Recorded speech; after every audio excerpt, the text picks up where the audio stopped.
an AppleVis original.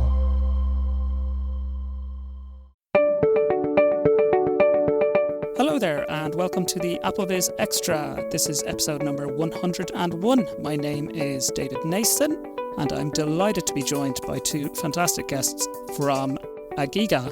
We have Xiaoran. Wang and Huasong. Xiaoran, yeah. Xiao. Is that correct, guys?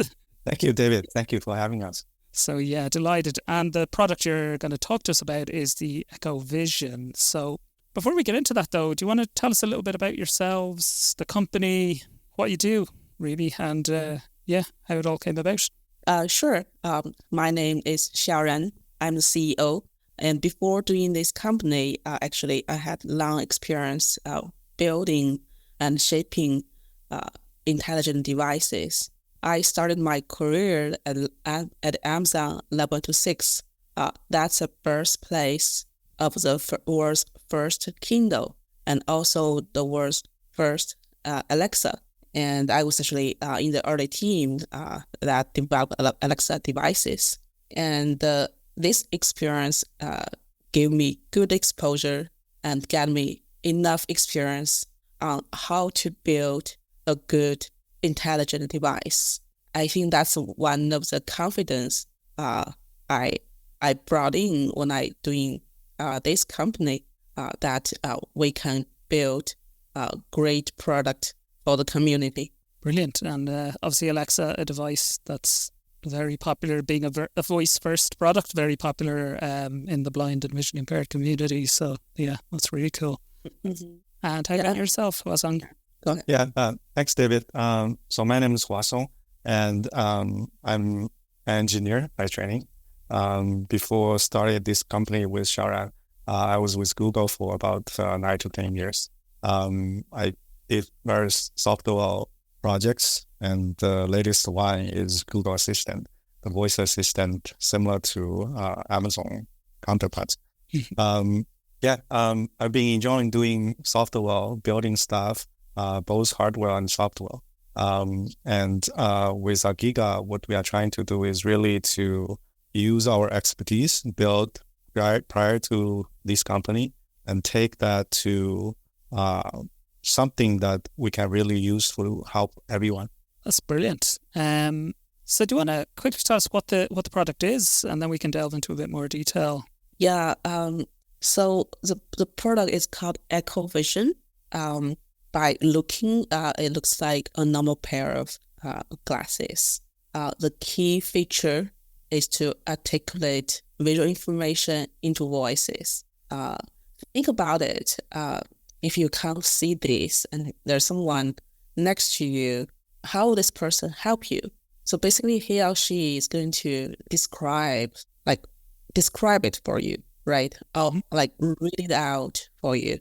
And that's how we envision our product. How we envision our product. Basically, it's like an assistant, a virtual assistant that does this work for you. Well, I was going to say, I suppose we've had apps like this on our phones for a while, the likes of Seeing AI and those kind of apps and Be My AI. This is obviously a wearable, which is, I think, one of a key factor, because walking down the street or even just in your own home, having to use your phone or hold your phone out is maybe an inconvenience. So I assume that's a big part of the idea, is that it's wearable. Yes. We talk to lots of blind people, and people love Seeing AI. People love Be My AI. However, being able to do it hands-free is a demand we heard from lots of people. For example, if you are in the middle of cooking, you have a question, you have a head study, and do you want to stop everything, wash your hands, take out your phone, take a picture, and do this? Or you can just use a smart glasses and ask a question. Or another scenario, like if you are traveling, say you're walking the airport with luggage and also white key in your hand, but you want to get help from the remote assistant. Like, how can you have another spare hand to hold the phone and do all this? But now you do not have to worry about it. As it's glasses, you can do all this hands-free. Absolutely. Yeah. And does it connect to your phone, or is it the device itself, or how does that? Yes, it's a good question. It does connect to your phone. It leverage the connectivity your phone has. It uses the phone's cellular data if it's in a non-Wi-Fi environment. Great. Huasong, I think you were about to say something, sorry. Yeah, I was going to add that we've been hearing that hands-free is being the top ask from the users of Ira and Be My Eye. So hands-free seems to be a must-have when people are using these type of features. And also adding to the connectivity, the phone works as the hotspot and enhance the functionalities of the glasses. But in cases that the phone is not around, if there's Wi-Fi, the glasses can still connect to the Wi-Fi and be useful. Oh, fantastic. Oh, that's good to hear. And is it running your own app essentially, or suite of software, or are you running other, do you run other things? Like, do you work with the likes of Be My Eyes and Be My AI or Microsoft to put something on your device, or are you using your own stuff? Yeah, this is also a good question. So while we develop this, we do notice there are so many apps that's already loved by the community and they work pretty well. And what we're trying to do is leverage their capabilities. For example, Seeing AI, it's the most favorable app for people to do OCR. And in this case, it doesn't make sense for us to develop our own software for OCR. And we would work with Seeing AI to get this. We're still working on that, but that is a goal. And similarly, the remote assistance services provided by Be My Eyes or Era, we want to leverage this as well. So basically, I think one key differentiate of our product is we try to serve as an open platform that can integrate the favorite application by the community. Right now, we have a few already integrated, a few in progress, but also in the future, we're going to have a leaderboard, and we'll ask you to vote for the app you use most, or the app you love to use with the smart glasses most. And based on this, we'll decide which ones to put on AppleVis.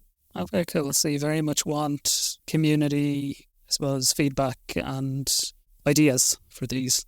Yes, if there's something we can already use, and again, loved by the community, we'd really love to use that. So we are already talking to a few partners. We'd like to talk to more partners, so please talk to us. We do have something native that we built. This is to basically make the experience seamless. Okay, so there is a native experience there as well that does AI and that kind of thing, is it? Or so the native experience helps with, for example, from the beginning, setting up the device, setting up the connectivity, some basic voice interaction, and if there is a better choice to do the scene description, we would leverage that. But if there is no for certain use cases, we have this native application that does that. So, speaking today, if you're, I know you said pre-orders, we'll come back to this later, I guess, but pre-orders will be going out kind of this in the next few months or whatever it may be. What would people get in terms of kind of AI and functionality today versus kind of what you hope to add over the next couple of years? Yeah, so at the beginning, we try to, so there are two stages. First stage is to allow people have easy access to AI. So the goal is mainly to have a smooth experience end to end, have a great device. And in terms of what AI functionality, we already focus on the most frequent used, for example, like scene description, like live description of the environment, read the text. So that's our first stage of the product. And as we pass that, we really want to leverage the capability we have on the device, which means it has a camera, it has mic, it has access to the advanced AI models. We can do so much more smart things with this. So one feature, like I always think people would love is we can record a voice memo and also ask the assistant question about memo I made earlier before. For example, I said, okay, write down Ryan's phone number. And later on, I can ask, what was Ryan's number? And for example, another example is I say, I'm going to, I just found a new recipe and this is it, right? And later on, I can ask, okay, what was the recipe and what ingredients are there? So this is one thing I think would really help people. Yeah, that's cool. It's kind of like advanced voice memos and on a wearable, so you don't have to even take your phone out. So yeah, that does sound like a cool idea. Which AI models is it using? Is it OpenAI or Claude, or are you able to access all of them, or does the user select those, or what happens? Yeah, that's another interesting topic. So like for us, we definitely could start with one, and also we may have some in-house optimization on the models. But as we talk about this, I kind of want to hear how do you think of the idea of having this opportunity to have this privilege of to be able to select from the models you want to use without smart glasses? It's an interesting question, isn't it? Because I suppose, and we'll on our website we'll have there'll be a comments area underneath this podcast, and you guys can come back and see, do people listening comment and give their opinions on this, I suppose, because you're trying to balance giving people choice and those who are technical and really into their AI and really kind of have a feeling that they want to use a different AI for a different task, versus keeping it as simple as possible for somebody to just pick up and use it. So I suppose it's probably you need a case of giving people the option to choose, but it not being required to choose. Is that probably what you're aiming for? Yes, I think we will have a default model for everyone to use. I guess most people, they don't really care. But for example, when I use large language models for my work, for helping with my work, sometimes I play around with different models and see which one gives me the best answer. I want the blind and low vision community to have the same opportunity to do these things. So, it really depends if there are people interested. If there are, I think one thing we could do is to allow people to choose which model they want to use. Yeah, there's definitely sense in that, and being able to switch for different tasks, like you say, if that's something that somebody wants to do, and then some people might prefer to just stick with one all-purpose model that they're happy with. So yeah, I understand definitely. Adding to that, we did notice that some models have limitations. Some models perform better in certain use cases. So we will need to at least evaluate some of these and make the ones that we are satisfied with as choices. Yeah, definitely. And I don't know, how long have you guys been working on this project? And how much change and development have you seen in the models in that time?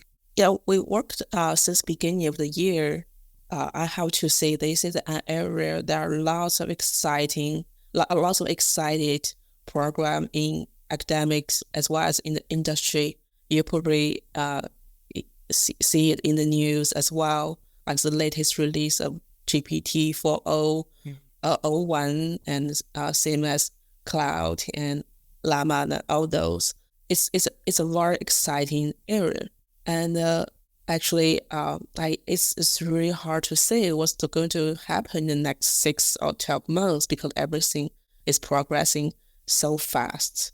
And I'm so happy that we can bridge the gap and bring this advanced technology to this community, to the people who really need it most. And I think for the blind and low vision people, they really deserve to enjoy the latest of the technology. Yes, on some high level, I think people already know some of these milestones the large language models have made. Previously, we were only able to do text. Earlier, we started be able to do vision. And very recently, there is more logic understanding built into the models so that there's more reasoning in the model. And I think what might be still missing in our experiments and also feedback from users is when we say something, the positioning between, relative position between objects in the scene description can be still not accurate enough. And another area might be the distance. So when we say the monitor is how far from myself, that distance estimate can be still wrong. So those areas are still something to be improved. Makes sense. Yeah. And like we saw, a lot of people would have seen the, a video Be My Eyes put out a couple of months ago showing GPT-4o that you mentioned, and almost a live ongoing conversation. So it wasn't just sending pictures, it was, ongoing video and this isn't in the hands of users yet, but I assume you're aiming to go that direction as well. So you could be walking down the street and it could be telling you there's a car, on your right hand side, or there's a pole on your left hand side in 10 meters, and that kind of thing is, I guess, part of what you're aiming to do, is it? Yes, that's right. Definitely we need more advancement from the basic models provided by OpenAI and other companies. But yes, that's our goal. We are able to achieve some of these still not through the streamed videos, but some consecutive pictures. And we are very hopeful that some of the advanced models would help us achieve that sooner. That's cool. I suppose that relies on these, they're getting a lot faster, which is key. So no longer are you waiting 10, 20 seconds for a scene description. You need it to be a very fast scene description. Yeah, definitely. There's a limitation of the model latency, but there's also something we can optimize from the user experience side. Yeah, actually, one feedback we constantly got from the beta user is they really like how fast we respond. Yeah, we just got so many wows from the users. Wow, this is so fast. Well, that's brilliant. Because that's definitely going to be one of the biggest differentiators, I think, if it can be fast, because that's what makes it really useful, is when it just works when you need it straight away. So, and I assume that's one of the big advancements, is they're getting faster. So that's great. Can I ask a bit about the physical hardware as well? What do they look like? Because even though it's even if it's blind people, we still care how we look, and we care what things look like, and are they comfortable and that kind of stuff. So what kind of work has gone in on that side, and can you describe what they're like physically? Well, let me think about it. How do you want to take this? Yeah, let me try. We're still hearing feedbacks, and our final design can be a little bit different from what we described today. So please continue to send us feedbacks. Right now, it looks like a regular pair of glasses. So it's not sporty. It's something that we can wear inside, outside. In addition to the glass frames, we are getting feedback regarding the lenses, how dark it can go, whether it transitions, the arms, whether that wraps around the back so it's more secured, so it doesn't fall off easily. Also, we're hearing feedback about the side paneled arms, whether it's a little bit wider so that it shades the light. All those we are taking consideration. I think the goal is to make it a regular pair of glasses so it doesn't stand out. In the meantime, it fulfills those requirements we just talked about. So it's a balance we have to make, but we're trying to make that happen. Cool, yeah. The lens is an interesting one because I myself have some usable vision.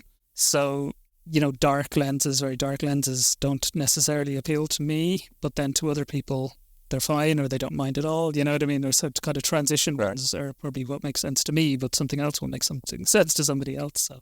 Right. So specific to that, what we are designing right now is either type of clip on or something you can detach and attach as the darker lenses, so that immediately when we go outside, you can attach that to the glasses as additional darker lenses.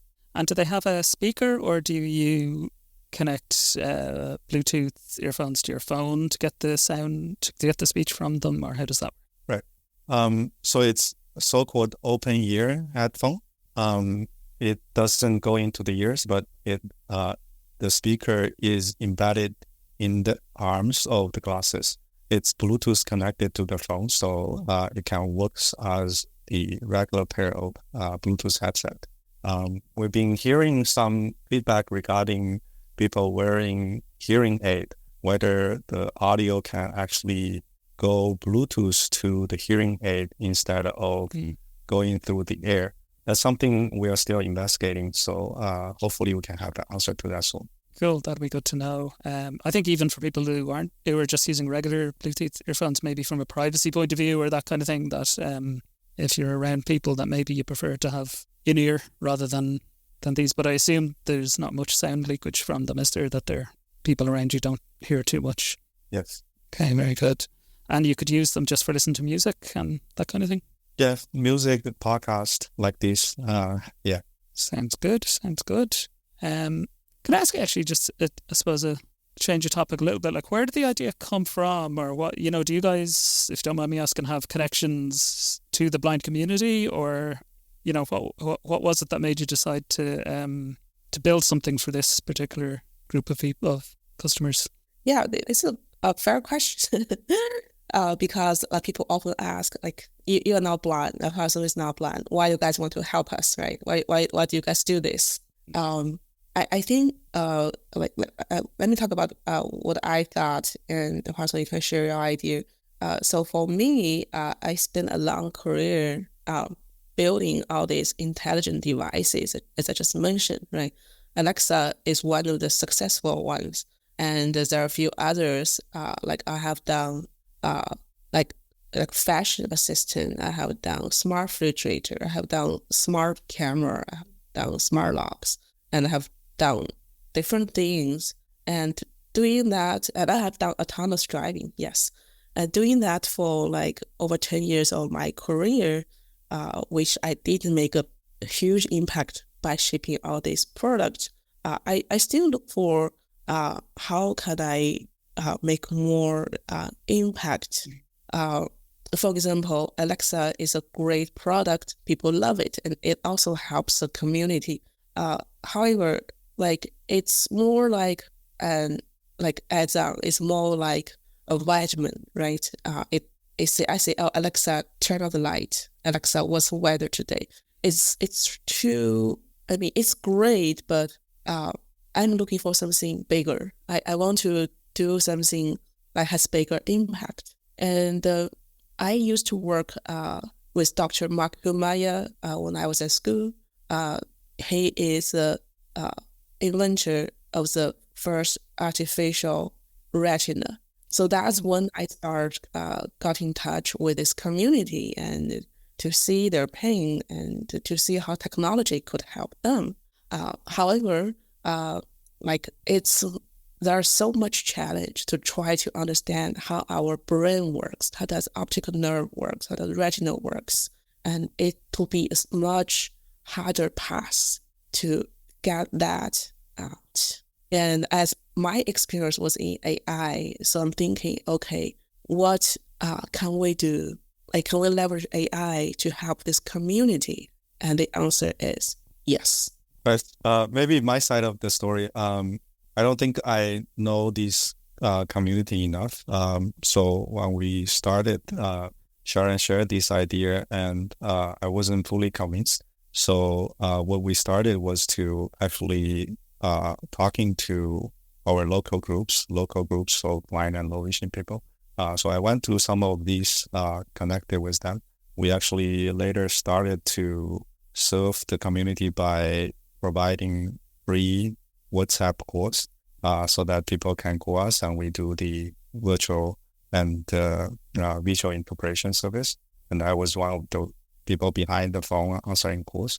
Through those, I felt there's actually a lot of needs from the community, and people ask for help, but they support us to give us feedback, really want us to succeed, making some of the product that can help them. And through the experience, I felt I'm actually helping people, making use of what I know in this field that can make impact. And I feel very rewarding every time I actually helped someone doing something. That's brilliant. It's great to hear that.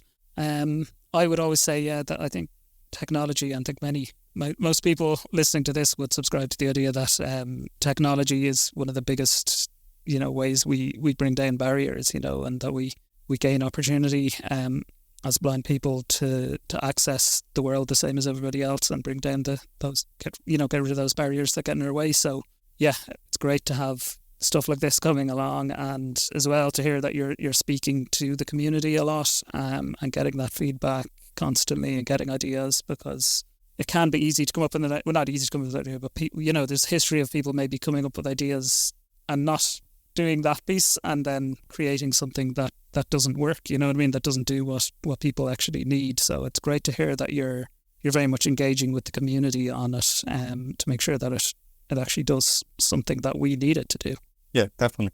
Yeah, we actually served over 100 people through these services.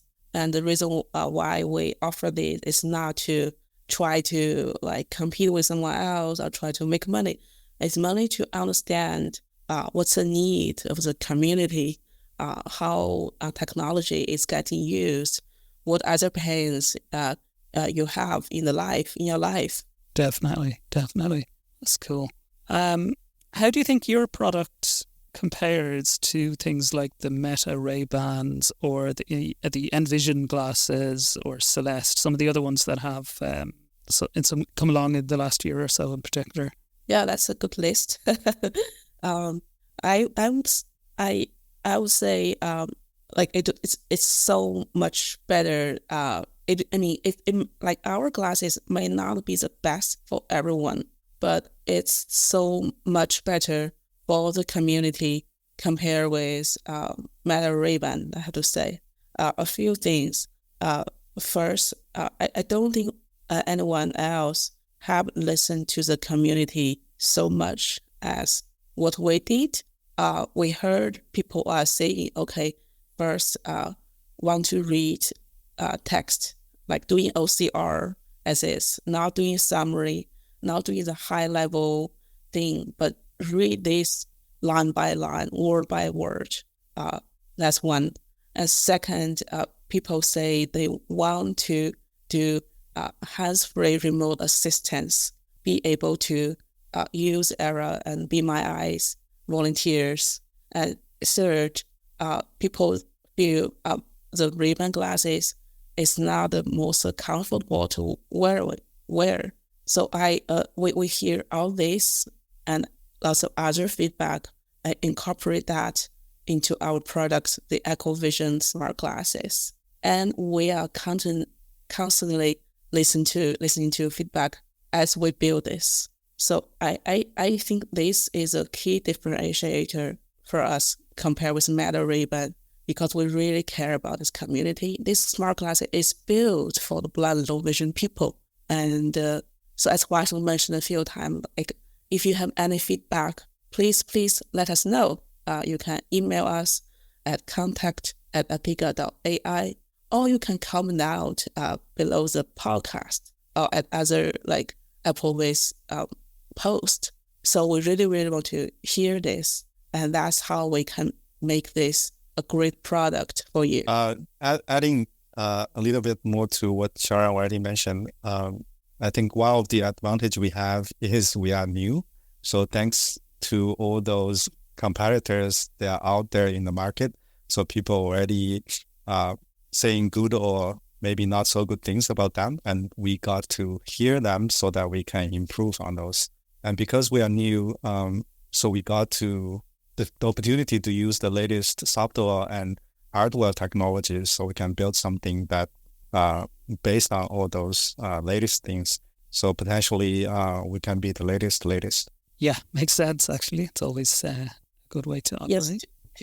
To add on that, forgot to mention, I think one differentiator from Celeste and Envision is we're actually able to build our hardware from scratch and tailored for this community. For example, Envision was built based on Google Glasses, and this is, I think everyone knows, right? Though Google is a great company, Google Glass is a good product. However, it's not designed for the blind low vision people. Google Glass is designed for other purposes. It even has a huge component on it that's for showing text letters, which definitely not needed by the community. But you have to carry the weight of like half an ounce on your face every day because this glasses is not made for you.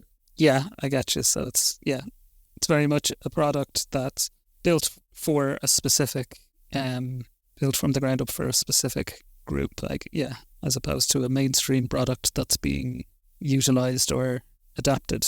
Right. Where can people try it? I think you've been to some of the conventions and things, have you? Is there any more kind of places that people will be able to get their hands on a pair and actually, try them out or demo them coming up? So let me start. Xiaoran, please add. We have limited time, number of devices, and budget to travel. But we are thinking of Huasong next year, 2025, as the one that we definitely demo to wider audience. Before that, we are going to local groups that we can reach. And also, we are definitely shooting some more demo videos and posting them on our YouTube channels. Brilliant. Is the YouTube channel, is it EchoVision or is it Agiga? Yes. We're going to post the link down below this podcast, and people can follow from there. Okay, great. Pass that on. We'll do that. Do you have any idea around, pricing yet? I know that's something people are always keen to understand. And is it an upfront payment or is it a subscription or both? Or do you have a sense of that yet? Yeah, this is a great question. I forgot to mention that. I think one complaint I constantly hear is the price for radio assistive devices is so high. It's just not affordable for lots of people. It's easily spent a few $1,000s on a single thing, and coming out of the background, being able to build and ship so many intelligent devices, I don't think this is right. And bringing the cost and price down is one big goal for us. And we're happy to announce the listing price of the product will be $599. And for a limited time right now, we're doing pre-order for people who pay a deposit, and they can have the promotion price as $449. Okay, that is it's very affordable by assistive technology standards, like you say. Right. We even heard some people say, "Oh yes, please make some product for the mass audience, not for our community. Otherwise, it'd be so expensive." I said, I know what you want. I know you want affordable devices. Don't worry about that. And is there a subscription for the AI, or is that all? Is everything covered in the upfront cost? Yes. So to be able to use the latest advanced AI, there are things has to be processed on the cloud, and which incurs actual cost. Right now, we will not charge people to use the device for people who So two things. First, for people who pre-order, there's a limited promotion right now. Not only you get that discounted price, but you also will enjoy lifetime free. Means you do not have to pay for subscription lifetime. And for people who buy at later time, we will not charge for subscription for the first year. We really want you to enjoy using the device, interact with it with every moment of your life, and really get a more easier, more independent life. Great. People definitely be keen to hear that and know that hopefully that that they remain affordable to them. And I guess then if there's hardware upgrades is where you would be paying again, but that's only if you choose to get a newer model 5 years down the line, that kind of thing. But otherwise your glasses will keep working for as long as you have them if you pre-order. Is that right? Yes. Yeah. So software upgrade is definitely free. The subscription charges may come after the first year. But I think what's more important is that we are trying to bring some value that makes sense for people to pay for that subscription. If there is nothing value-wise we are bringing to the users, then there's no point of charging anything. Fair. Very fair. And are they, at the moment for the pre-order, is that international? Is that US only at the moment? Or where are we at? All over the world. But at the very beginning, we'll only ship to the US address. We'll look forward to expand to other parts of the world. We'll let you know if that happens. Okay, great. And language, is it English only at the moment, or are other languages supported?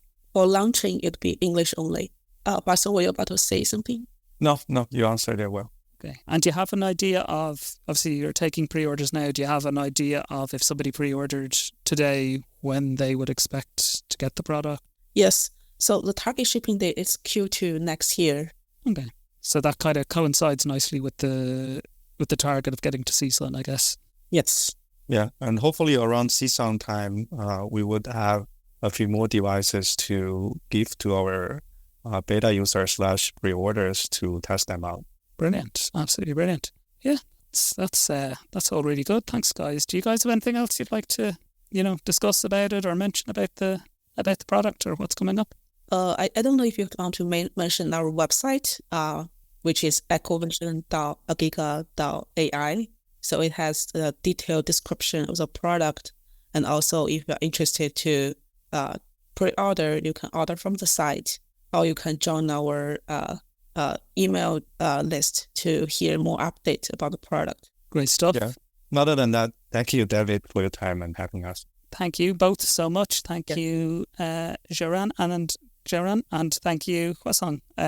Delighted to have you on, and really enjoyed the conversation. I think this AI stuff is really there's really exciting opportunities in it for us, and so I think people are really interested to hear about it, and really appreciate your time, and looking forward to hopefully next year getting my hands on a pair and trying them out for myself. So thank you. Thank you. Thank you, David. And thank you, everybody, for listening. Bye-bye. This podcast was brought to you by the community at AppleVis.com. AppleVis, empowering people who are blind, deafblind, or who have low vision to get the most from Apple products and related technologies. A proud member of the Be My Eyes family. For more information, visit our website at www.applevis.com.